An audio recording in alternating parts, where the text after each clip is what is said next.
എല്ലാ കൂട്ടുകാർക്കും higher secondary ഒന്നാം വർഷം രസതന്ത്ര ക്ലാസ്സിലേക്ക് സ്വാഗതം. നമ്മൾ ഇന്ന് പഠിക്കുന്നത് ഒരു പുതിയ അധ്യായമാണ്. ഞാൻ പുതിയതെന്ന് പറഞ്ഞെങ്കിലും നമ്മൾ നേരത്തെ പഠിച്ച പല ഐഡിയാസും ഈ ചാപ്റ്ററിൽ വീണ്ടും നമ്മൾ പഠിക്കുന്നുണ്ട്. നമുക്കറിയാം രസതന്ത്രം എന്നുള്ളത് മാറ്ററിനെ പറ്റിയുള്ള പഠനമാണ്. എന്താണ് മാറ്റർ? നിങ്ങൾക്കെല്ലാം അറിയാവുന്നതുപോലെ matter is anything that occupies space, has a definite mass and can be perceived by any of our sense organs. Okay, സ്ഥിതി ചെയ്യുന്നതിനായിട്ട് സ്ഥലം ആവശ്യമുള്ളത്, ഒരു ഡെഫിനിറ്റ് മാസ് ഉള്ളത്, കൂടാതെ നമ്മുടെ ഏതെങ്കിലും സെൻസ് ഓർഗൻ ഉപയോഗിച്ച് തിരിച്ചറിയാൻ കഴിയുന്നതായിരിക്കണം മാറ്റർ. ഈ മാറ്ററിനെ പറ്റിയുള്ള സ്റ്റഡിയാണ് നമ്മുടെ രസതന്ത്രം അഥവാ കെമിസ്ട്രി. നമ്മൾ ആദ്യ ചാപ്റ്ററിൽ മാറ്ററിൻ്റെ ക്ലാസിഫിക്കേഷനെ പറ്റി പഠിച്ചതാണ്. മാറ്ററിനെ നമുക്ക് രണ്ട് രീതിയിൽ ക്ലാസിഫൈ ചെയ്യാം. That is physical classification and chemical classification. അതായത് ഫിസിക്കൽ ക്ലാസിഫിക്കേഷൻ എന്ന് പറയുമ്പോൾ മാറ്ററിൻ്റെ ഫിസിക്കൽ സ്റ്റേറ്റിനെ ബേസ് ചെയ്തിട്ടുള്ള ക്ലാസിഫിക്കേഷനാണ്. കൂട്ടുകാർ അതെല്ലാം പഠിച്ചതാണ്. അതേപോലെ chemical classification means based on chemical composition. ഈ ചാപ്റ്ററിൽ നമ്മൾ വിശദമായി പഠിക്കുന്നത് ഫിസിക്കൽ ക്ലാസിഫിക്കേഷനെ ബേസ് ചെയ്തിട്ടുള്ളതാണ്. മാറ്ററിൻ്റെ ഫിസിക്കൽ സ്റ്റേറ്റിനെ ബേസ് ചെയ്തിട്ട് നമുക്ക് മാറ്ററിനെ ഡിഫറൻ്റ് ആയിട്ട് ക്ലാസിഫൈ ചെയ്യാം. അതുതന്നെ നാച്ചുറൽ സ്റ്റേറ്റിലുള്ളതുണ്ട്, ലോ എനർജി സ്റ്റേറ്റിലുള്ളതുണ്ട്, അതേപോലെ വെരി ഹൈ എനർജി സ്റ്റേറ്റിലുള്ളതുമുണ്ട്. ഓക്കെ, കൂട്ടുകാരെന്ന് പറഞ്ഞു നോക്കൂ. Which are the natural States of matter? Yes, solids, liquids, gases. ഇത്രയേ ഉള്ളോ? അല്ല, ഒന്നുകൂടിയുണ്ട്, പ്ലാസ്മ സ്റ്റേറ്റ്. ഓക്കെ, ഈ പ്ലാസ്മ സ്റ്റേറ്റിനെ പറ്റി പറയുമ്പോൾ നമ്മുടെ എർത്ത് ക്രസ്റ്റിൽ പ്ലാസ്മ സ്റ്റേറ്റ് നാച്ചുറലായിട്ട് കാണപ്പെടുന്നില്ല, എന്നാൽ ആർട്ടിഫിഷ്യലായിട്ട് ഫോം ചെയ്യുന്നുണ്ട്. അതെവിടെയൊക്കെയെന്ന് അറിയുമോ? യെസ്, ഫ്ലൂറസൻ ലാമ്പിനകത്തുണ്ട്, അതേപോലെ തന്നെ പ്ലാസ്മ ടി വിയിലുണ്ട്. ഓക്കെ, ലൈറ്റനിങ് നടക്കുന്ന സമയത്ത് ഇവിടെ എല്ലാം പ്ലാസ്മ സ്റ്റേറ്റ് ഫോം ചെയ്യുന്നുണ്ട്. ഓക്കെ, ഇത് കൂടാതെ മാറ്ററിന് ലോ എനർജി സ്റ്റേറ്റ്സ് ഉണ്ട്. ആ ലോ എനർജി സ്റ്റേറ്റ്സും കൂട്ടുകാർ പഠിച്ചിട്ടുണ്ട്. ഏതൊക്കെയാണ്? ബോസ് ഐൻസ്റ്റീൻ കണ്ടൻസേറ്റ്, അതേപോലെ ഫെർമയോണിക് കണ്ടൻസേറ്റ്. ഇത് കൂടാതെ വെരി ഹൈ എനർജി സ്റ്റേറ്റ് ഉണ്ട്. അത് പല ടൈപ്പ് സ്റ്റേറ്റ്സ് ഉണ്ട്. അതിന് ഒരു എക്സാമ്പിൾ ഞാൻ പറയുന്നു, ക്വാർക്ക് ഗ്ലൂവോൺ പ്ലാസ്മ. നമ്മൾ ഈ അധ്യായത്തിൽ പഠിക്കുന്നത് മാറ്ററിൻ്റെ ഈ സ്റ്റേറ്റ്സിനെ പറ്റിയാണ്. നമ്മുടെ ചാപ്റ്ററിൻ്റെ പേരും അതുതന്നെയാണ്, സ്റ്റേറ്റ്സ് ഓഫ് മാറ്റർ. നേച്ചറിൽ നമ്മുടെ എർത്ത് ക്രസ്റ്റിൽ മാറ്റർ കാണപ്പെടുന്നത് മെയിനായിട്ടും ഈ മൂന്ന് സ്റ്റേറ്റിലാണ്. അതായത് solid state, liquid state, gaseous state. നമുക്ക് ആദ്യമായിട്ട് ഈ മാറ്ററിൻ്റെ ഡിഫറൻറ്റ് ക്യാരക്ടറിസ്റ്റിക്സിനെ പറ്റി ഒന്ന് ഡിസ്കസ് ചെയ്താലോ? നിങ്ങൾക്കറിയാവുന്നത് തന്നെയാണ്. ആദ്യമായിട്ട് ഷേപ്പ് ആൻഡ് വോളിയം. നമുക്കറിയാം സോളിഡ്സിൻ്റെ കേസിൽ particles have A definite shape and definite volume. But in the case of liquids the particles do not have definite shape. That is, they assume the shape of the vessel or container. In the case of liquids, they have a definite volume. അതേപോലെ ഗ്യാസിലേക്ക് എത്തുകയാണെങ്കിൽ they have no definite shape and definite volume.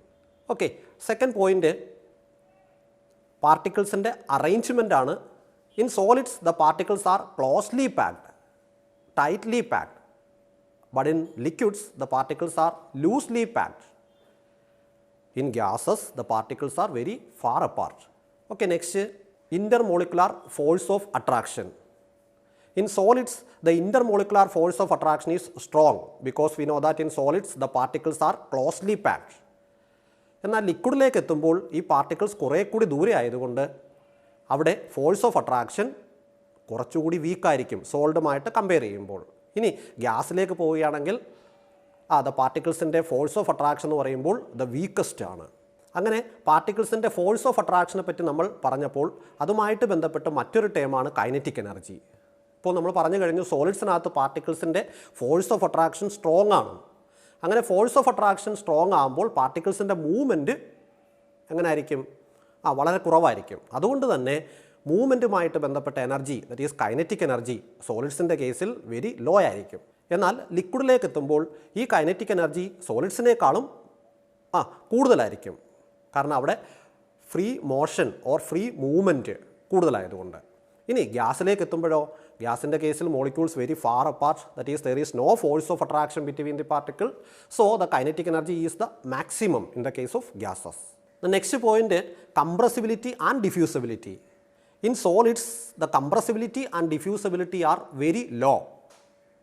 because in solids the particles are closely packed, so we cannot compress the particles, and also since the force of attraction between the particles is strong, the particles cannot diffuse. Diffuse means spread ചെയ്യാനുള്ള കഴിവാണ് ഉദ്ദേശിക്കുന്നത്. ലിക്വിഡിലേക്ക് എത്തുമ്പോൾ സോൾഡിനേക്കാളും കംപ്രസിബിലിറ്റിയും ഡിഫ്യൂസിബിലിറ്റിയും കൂടുതലാണ്. ഇനി gaseous സ്റ്റേറ്റിലേക്ക് വരുമ്പോഴോ അവിടെ compressibility maximum ആണ്. ഓക്കെ, നമുക്കൊരു ഗ്യാസിനെ കംപ്രസ് ചെയ്യാൻ പറ്റും, അതേപോലെ ഗ്യാസ് പെട്ടെന്ന് സ്പ്രെഡ് ചെയ്യുകയും ചെയ്യും.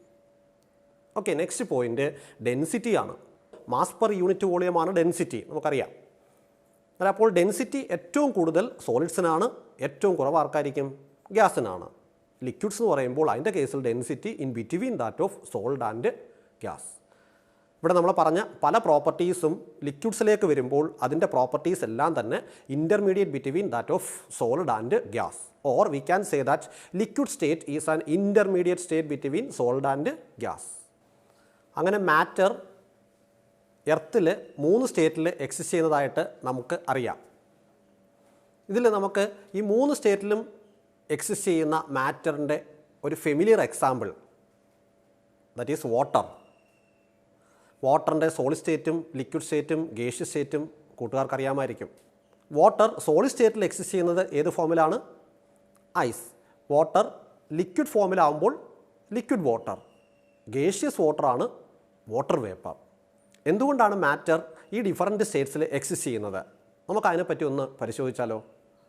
അതുമായിട്ട് ബന്ധപ്പെട്ട് നമ്മൾ 2 കാര്യങ്ങൾ മനസ്സിലാക്കേണ്ടതായിട്ടുണ്ട്. അതിൽ ഒന്നാമതാണ് ഇൻ്റർ മോളിക്കുലാർ ഫോഴ്സസ്, രണ്ടാമതായിട്ട് തെർമൽ എനർജി. നമുക്കിത് ഓരോന്നായിട്ട് ഡീറ്റെയിൽ ആയിട്ട് നോക്കാം. First one, intermolecular forces. പേര് സൂചിപ്പിക്കുന്നത് പോലെ intermolecular. Okay, inter means between, intermolecular forces means the force of attraction and repulsion between interacting particles, that is atoms or molecules. ഇവിടെ നമ്മൾ ions എന്നുള്ള കാര്യം പറയുന്നില്ല, കാരണം അയോൺസുമായിട്ട് ബന്ധപ്പെട്ട ഫോഴ്സ് എന്ന് പറയുമ്പോൾ ഇലക്ട്രോസ്റ്റാറ്റിക് ഫോഴ്സ് ഓഫ് അട്രാക്ഷൻ ആണ്. അത് നമ്മൾ അയോണിക് ബോണ്ട് എന്നുള്ള മറ്റൊരു സെക്ഷനിലാണ് പഠിക്കുന്നത്. അന്നേരം ഇൻ്റർമോളിക്കുലാർ ഫോഴ്സസിനകത്ത് അട്രാക്റ്റീവ് ഫോഴ്സസിനെ ചേർത്ത് ഒരു പേര് വിളിക്കും. അതിൻ്റെ പേരാണ് വാൻഡർ വാൾസ് ഫോഴ്സസ്. ഒരു ഡച്ച് സയൻറ്റിസ്റ്റായ ജോഹന്നാസ് വാൻഡർ വാൾ, അദ്ദേഹത്തിൻ്റെ പേരുമായിട്ട് ബന്ധപ്പെട്ടാണ് ഈ ഫോഴ്സസിനെ അറിയപ്പെടുന്നത്. ഈ വാൻഡർ വാൾസ് ഫോഴ്സസ് 3 ടൈപ്സ് ഉണ്ട്. അതേതൊക്കെയാണ്? First one, London forces or dispersion forces. Second, dipole dipole interaction. And the third one is dipole induced dipole interaction. നമുക്കിത് എന്താണെന്ന് വിശദമായിട്ട് പരിശോധിക്കാം. ആദ്യമായിട്ട് dispersion forces or London forces. നമുക്കറിയാം, നമ്മൾ 2nd ചാപ്റ്ററിൽ അറ്റോമിക് സ്ട്രക്ചർ എന്ന ചാപ്റ്ററിൽ ആറ്റത്തിൻ്റെ സ്ട്രക്ചറിനെ പറ്റി പഠിച്ചതാണ്. ആറ്റത്തിൻ്റെ മോഡേൺ കൺസെപ്റ്റാണ് wave mechanics or quantum mechanics. ഈ കൺസെപ്റ്റ് അനുസരിച്ച് ഒരാറ്റം എന്ന് പറയുമ്പോൾ സെൻട്രലായിട്ട് ന്യൂക്ലിയസ് ഉണ്ട്, അതിന് ചുറ്റുമായിട്ട് ഇലക്ട്രോൺ ക്ലൗഡ് ഉണ്ട്. ആ ഇലക്ട്രോൺ ക്ലൗഡ് ഡെൻസിറ്റി കൂടിയ ഏരിയയെ നമ്മൾ ഓർബിറ്റൽ എന്ന് വിളിക്കും. ഇതെല്ലാം കൂട്ടുകാർക്ക് അറിവുള്ളതാണ്. നോർമൽ കേസിൽ സെൻറ്ററിൽ ന്യൂക്ലിയസും ചുറ്റുമായിട്ട് ഇലക്ട്രോൺസുമായിരിക്കും ഉണ്ടായിരിക്കുന്നത്. എന്ന് പറയുമ്പോൾ ആറ്റംസ് എല്ലാം സിമെട്രിക്കലാണ്. That is electron distribution is symmetrical in atoms and also atoms are neutral. ആറ്റത്തിന് പ്രത്യേകിച്ച് ചാർജ് ഇല്ല. Total positive charge, total negative charge ഈക്വലാണ്. എന്നിട്ട് ഇലക്ട്രോൺസ് ന്യൂക്ലിയസിന് ചുറ്റും കറങ്ങിക്കൊണ്ടിരിക്കുകയാണ്. ചില പ്രത്യേക സന്ദർഭങ്ങളിൽ ഇങ്ങനെ സംഭവിക്കാം. അതായത് ഈ ന്യൂക്ലിയസ് ഒരു സൈഡിലേക്ക് ഷിഫ്റ്റ് ചെയ്യാം, ഇലക്ട്രോൺ ക്ലൗഡ് ഓപ്പോസിറ്റ് സൈഡിലേക്ക് ഷിഫ്റ്റ് ചെയ്യാം. അങ്ങനെ ഷിഫ്റ്റ് ചെയ്യുമ്പോൾ എന്ത് സംഭവിക്കും? ആ ഇലക്ട്രോൺ ക്ലൗഡ് കൂടുതലുള്ള ഭാഗത്ത് ഒരു ചെറിയ നെഗറ്റീവ് ചാർജും ഓപ്പോസിറ്റ് സൈഡിൽ ഒരു ചെറിയ പോസിറ്റീവ് ചാർജും ഫോം ചെയ്യും. നമ്മൾ ചെറിയ പോസിറ്റീവ് ചാർജിനെ ഡിനോട്ട് ചെയ്യാൻ ഡെൽറ്റ പോസിറ്റീവ് എന്നും ചെറിയ നെഗറ്റീവ് ചാർജ് ഡിനോട്ട് ചെയ്യാൻ ഡെൽറ്റ നെഗറ്റീവ് എന്നും സൂചിപ്പിക്കുന്നു. ഓക്കെ, അപ്പോൾ ഈ ആറ്റം ഒരു ഡൈപോളായിട്ട് മാറി. നമുക്കറിയാം, ഡൈപോൾ എന്ന് പറയുമ്പോൾ ഓപ്പോസിറ്റ് എൻസിൽ ഓപ്പോസിറ്റ് ചാർജ് വരണം. എന്നിട്ട് ഇവിടെ ഈ ഉണ്ടാകുന്ന ഡൈപോളിൻ്റെ പ്രത്യേകത, ഈ ഡൈപോള് സ്ഥിരമല്ല. അതായത് ഈ ആറ്റം മറ്റൊരു സന്ദർഭത്തിൽ അല്ലെങ്കിൽ വളരെ വേഗത്തിൽ തന്നെ എന്ത് ചെയ്യാം, വീണ്ടും പഴയതുപോലെ ന്യൂട്രൽ സ്റ്റേറ്റിലേക്ക് മാറാം. ഇത് ഒരു ടെമ്പററി ഡൈപോൾ അല്ലെങ്കിൽ മൊമെൻ്ററി ഡൈപോൾ എന്ന് വിളിക്കും ഇതിനെ. ഓക്കെ, അങ്ങനെ ഈ ഒരു ആറ്റം ഒരു ഡൈപോൾ ആയതുകൊണ്ട് ഇത് തൊട്ടടുത്തുള്ള മറ്റൊരാറ്റത്തിൽ കൂടി ഈ പൊളാരിറ്റി ഇൻഡ്യൂസ് ചെയ്യാം. അതായത് മറ്റൊരാറ്റത്തെ കൂടി എന്തായിട്ട് മാറ്റാം? ഇതേപോലെ ടെമ്പററി ഡൈപോളാക്കി മാറ്റാം. അവിടെയും പാർഷ്യൽ പോസിറ്റീവ് ചാർജും പാർഷ്യൽ നെഗറ്റീവ് ചാർജും ഉണ്ടാകാം. അപ്പോൾ എന്ത് സംഭവിക്കും? ഇവിടെ ഇപ്പോൾ 2 ആറ്റങ്ങളുണ്ട്, അവർക്ക് 2 ഓപ്പോസിറ്റ് ചാർജ് ഉണ്ട്. നമുക്കറിയാം like charges ripple each other and unlike charges attract each other. അന്നേരം അങ്ങനെ ആകുമ്പോൾ ഇവിടെ ഈ ഒരാറ്റത്തിൻ്റെ ഡെൽറ്റ പോസിറ്റീവ് ചാർജും അടുത്ത ആറ്റത്തിൻ്റെ ഡെൽറ്റ നെഗറ്റീവ് ചാർജും തമ്മിൽ ഒരു ഇൻട്രാക്ഷൻ, ദാറ്റ് ഈസ് അട്രാക്ഷൻ ഉണ്ടാവും. ആ അട്രാക്ഷൻ വിളിക്കുന്ന പേരാണ് ഡിസ്പേർഷൻ ഫോഴ്സസ്. എന്നിട്ട് ഈ ഡിസ്പേർഷൻ ഫോഴ്സസ് ആദ്യമായിട്ട് പ്രപ്പോസ് ചെയ്തത് ഫ്രിറ്റ്സ് ലണ്ടൻ എന്ന് പറയുന്ന സയൻറ്റിസ്റ്റാണ്. അതുകൊണ്ട് ഈ ഫോഴ്സസിന് മറ്റൊരു പേര് കൂടി വിളിക്കും, London forces or London dispersion forces എന്നും പറയാം. എന്നിട്ട് ഈ ഫോഴ്സിൻ്റെ പ്രത്യേകത, ഇത് സാധാരണ എല്ലാ മോളിക്യൂളിലും പോസിബിളാണ്. എല്ലാ മോളിക്യൂൾസും ഉദ്ദേശിച്ചത് പോളാർ മോളിക്യൂളിലും നോൺ പോളാർ മോളിക്യൂൾസിലും ആപ്ലിക്കബിൾ ആണ്, അല്ലെങ്കിൽ ലണ്ടൻ ഡിസ്പേർഷൻ ഫോഴ്സസ് ഉണ്ടാകാറുണ്ട്. ഈ ലണ്ടൻ ഡിസ്പേർഷൻ ഫോഴ്സിൻ്റെ കേസിൽ ഡിസ്റ്റൻസ് കൂടുന്നതനുസരിച്ച് ഈ അട്രാക്റ്റീവ് ഫോഴ്സിന് എന്ത് സംഭവിക്കുമായിരിക്കും? അതെ, ഡിസ്റ്റൻസ് കൂടുമ്പോൾ ഈ അട്രാക്ഷൻ കുറയും. ഓക്കെ, അത് സാധാരണ കേസിൽ ഇൻട്രാക്ഷൻ ഉണ്ടാകുമ്പോൾ ആ ഇൻട്രാക്ഷനുമായിട്ട് ബന്ധപ്പെട്ട് ഒരു എനർജി ഉണ്ടാകാറുണ്ട്. ആ എനർജി വിളിക്കുന്ന പേര് ഇൻട്രാക്ഷൻ എനർജി എന്നാണ്. ഇവിടെ ആ ഇൻട്രാക്ഷൻ എനർജി എന്നുള്ളത് ടെമ്പററി ഡൈപോൾസ് തമ്മിലുള്ള ഡിസ്റ്റൻസിൻ്റെ 6th പവറിന് ഇൻവേഴ്സ് പ്രൊപ്പോർഷൻ ആയിരിക്കും. That is we can write E is proportional to 1/r⁶, where r is the distance between the temporary dipoles. London forces are important only at short distances, that is around 500 picometer. London ഫോഴ്സിൻ്റെ magnitude പാർട്ടിക്കിളിൻ്റെ polarizability depend ചെയ്യുന്നു. അതായത് electron cloud വേഗത്തിൽ distort ചെയ്യുകയാണെങ്കിൽ അല്ലെങ്കിൽ deform ചെയ്യുകയാണെങ്കിൽ polarisability കൂടും. അപ്പോൾ ആ ആറ്റം വളരെ വേഗത്തിൽ ടെമ്പററി ഡൈപോളായിട്ട് മാറാം. ലണ്ടൻ ഫോഴ്സിൻ്റെ മാഗ്നിറ്റ്യൂഡ് അവിടെ കൂടും. അതേപോലെ അറ്റോമിക് സൈസ് ഇൻക്രീസ് ചെയ്യുന്നതനുസരിച്ച് പോളറൈസബിലിറ്റി കൂടും. അതുകൊണ്ട് നമ്മൾ ഹാലജൻ എടുക്കുകയാണെങ്കിൽ ഫ്ലൂറിൻ, ക്ലോറിൻ, ബ്രോമിൻ, അയോഡിൻ, ഈ ഇത്രയും ആറ്റങ്ങളിൽ പോളറൈസബിലിറ്റി ഏറ്റവും കൂടുതൽ അയോഡിനായിരിക്കും, ഏറ്റവും കുറവ് ഫ്ലൂറിനുമായിരിക്കും. ഓക്കെ, നമ്മൾ സെക്കൻഡ് ടൈപ്പ് ഓഫ് വാൻഡർവാൾസ് ഫോഴ്സസിനെ പറ്റിയാണ് അടുത്ത് ഡിസ്കസ് ചെയ്യുന്നത്. That is dipole forces. നമുക്കിതിൻ്റെ എക്സാമ്പിളായിട്ട് HCl മോളിക്യൂളിനെ എടുക്കാം. HCl ഒരു ഹെറ്ററോ ന്യൂക്ലിയർ ഡൈ അറ്റോമിക് മോളിക്യൂളാണ്. നമുക്കറിയാം HCl ഒരു കോവാലൻ ബോണ്ട് ഉണ്ട്. എന്താണ് കോവാലൻ ബോണ്ട് എന്ന് പറയുമ്പോൾ? A bond formed by the sharing of electron between 2 atoms. 2 ആറ്റങ്ങൾ ഇലക്ട്രോൺ പെയറിനെ ഷെയർ ചെയ്യുമ്പോൾ ഉണ്ടാകുന്ന ബോണ്ട് കോവാലൻ ബോണ്ട്. ഇവിടെ Hഉം Clമായിട്ട് കമ്പയർ ചെയ്യുമ്പോൾ ഇലക്ട്രോൺ നെഗറ്റിവിറ്റി ആർക്കാണ് കൂടുതൽ? ക്ലോറിന്. എന്നാൽ അതുകൊണ്ട് തന്നെ ക്ലോറിൻ ഈ ഇലക്ട്രോൺ പെയറിനെ അതിനടുത്തേക്ക് അട്രാക്റ്റ് ചെയ്യും. അപ്പോൾ ക്ലോറിന് ചെറിയൊരു നെഗറ്റീവ് ചാർജും Hന് ഹൈഡ്രജന് ഒരു ചെറിയ പോസിറ്റീവ് ചാർജും കിട്ടും. ദാറ്റ് ഈസ് HCl എന്ന് പറയുന്ന മോളിക്യൂള് ഒരു ഡൈപോൾ ആയിട്ടാണ് എക്സിസ്റ്റ് ചെയ്യുന്നത്. Here the hydrogen has a slight positive charge delta positive and chlorine has a slight negative charge delta negative. ഇതേപോലെ എല്ലാ HCl മോളിക്യൂളും ഡൈപോൾ ആയിട്ട് എക്സിസ്റ്റ് ചെയ്യുന്നു. അപ്പോൾ ഈ ഓരോ HCl മോളിക്യൂളിനും ഇടയ്ക്ക് ഒരു ഫോഴ്സ് ഓഫ് അട്രാക്ഷൻ ഉണ്ടാകാം. ആ ഫോഴ്സ് ഓഫ് അട്രാക്ഷൻ്റെ പേരാണ് dipole forces. That is the force of attraction between permanent dipoles.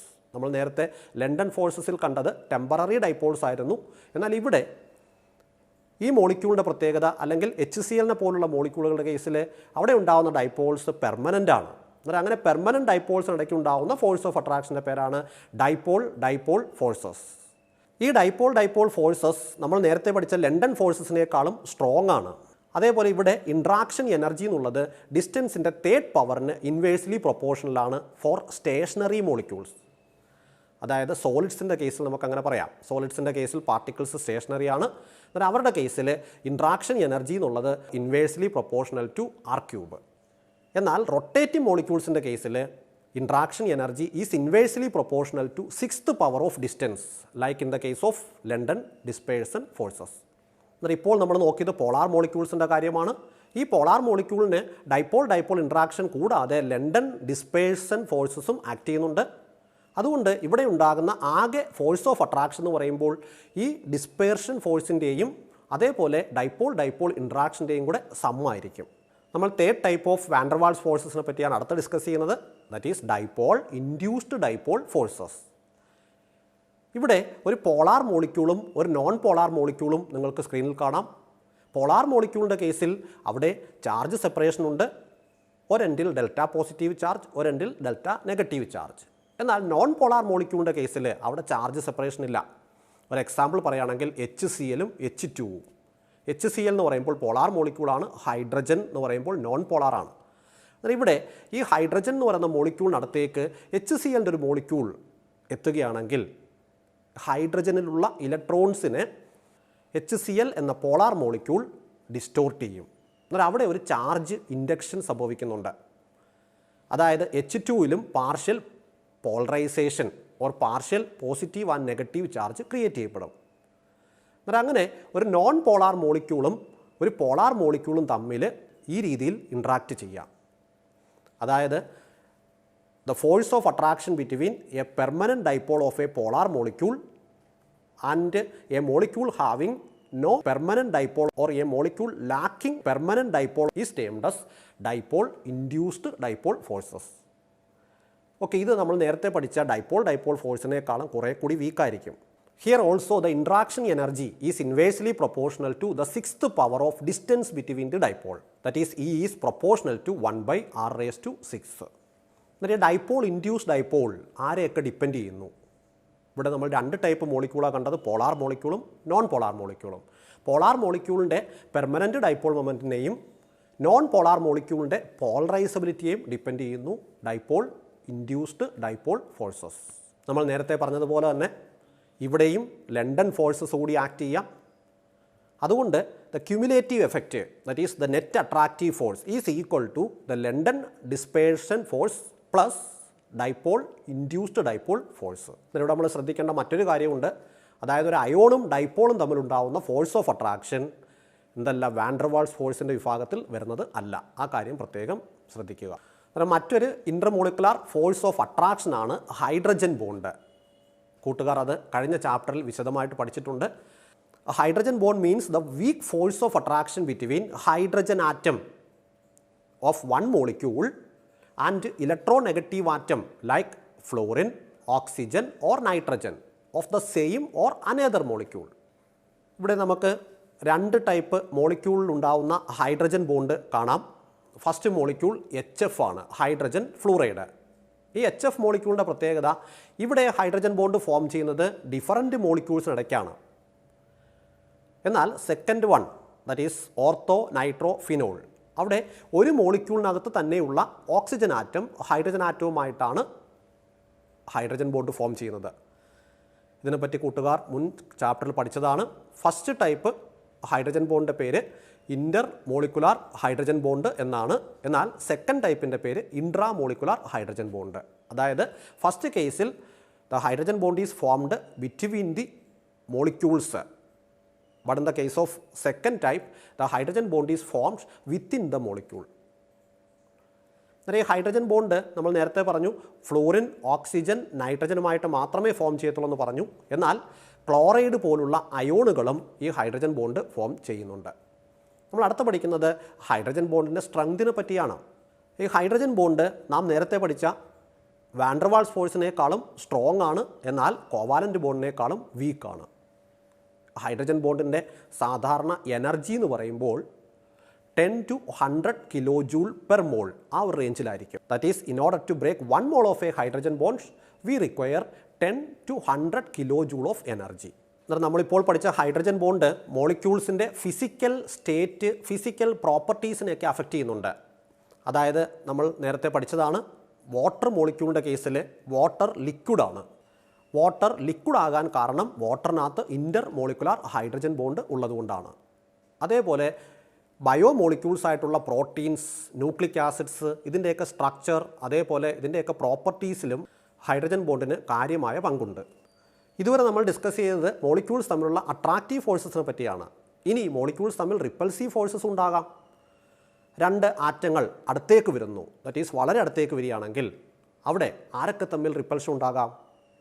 Yes, അവരുടെ ഇലക്ട്രോൺ ക്ലൗഡുകൾ തമ്മിൽ റിപ്പൾഷൻ ഉണ്ടാകാം.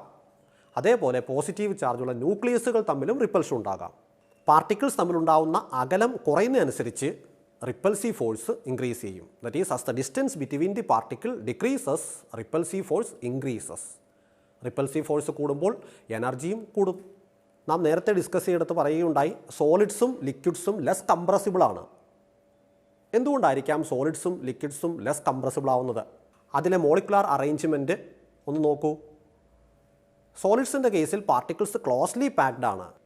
ഇവിടെ വീണ്ടും പ്രഷർ അപ്ലൈ ചെയ്യുകയാണെങ്കിൽ മോളിക്യൂൾ എന്ത് ചെയ്യാം, വീണ്ടും അടുത്തേക്ക് വരാം. അപ്പോൾ റിപ്പൽസീവ് ഫോഴ്സ് കൂടും. ഓക്കെ, അതുകൊണ്ട് നമുക്ക് എന്ത് ചെയ്യാൻ പറ്റത്തില്ല, പാർട്ടിക്കിളിനെ കംപ്രസ് ചെയ്യാൻ സാധ്യമല്ല. അതുതന്നെയാണ് ഏകദേശം ലിക്വിഡിൻ്റെയും അവസ്ഥ. അടുത്ത നമ്മൾ ഡിസ്കസ് ചെയ്യുന്നത് തെർമൽ എനർജിയെക്കുറിച്ചാണ്. തെർമൽ എനർജി എന്ന് പറയുമ്പോൾ മോളിക്യൂളിൻ്റെ മോഷനുമായിട്ട് ബന്ധപ്പെട്ട എനർജിയാണ്. നമുക്കറിയാം എല്ലാ പാർട്ടിക്കിളിലും ആറ്റംസ് അല്ലെങ്കിൽ മോളിക്യൂൾസ് അല്ലെങ്കിൽ അയോൺസ് ഉണ്ട്. ഈ ആറ്റങ്ങൾ അല്ലെങ്കിൽ മോളിക്യൂൾസ് കണ്ടിന്യൂസ് ആയിട്ട് മൂവ് ചെയ്യുന്നുണ്ട്. ഓക്കെ, മോഷനുമായിട്ട് ബന്ധപ്പെട്ടുള്ള എനർജി വിളിക്കുന്ന പേരാണ് കൈനറ്റിക് എനർജി. എന്നാൽ അങ്ങനെ മോളിക്യൂളിൻ്റെ അല്ലെങ്കിൽ ആറ്റങ്ങളുടെ മൂവ്മെൻറ്റിലൂടെ ഉണ്ടാകുന്ന എനർജി വിളിക്കുന്ന പേരാണ് thermal energy. It is a measure of average kinetic energy of molecules. Temperature കൂടുന്നതനുസരിച്ച് തെർമൽ എനർജി കൂടും. കാരണം ടെമ്പറേച്ചർ കൂടുമ്പോൾ മോളിക്കുലാർ മോഷൻ ഇൻക്രീസ് ചെയ്യും. അപ്പോൾ തെർമൽ എനർജിയും ഇൻക്രീസ് ചെയ്യും. So thermal energy is directly proportional to temperature. Thermal energy is responsible for movement of particles and this movement is called thermal motion.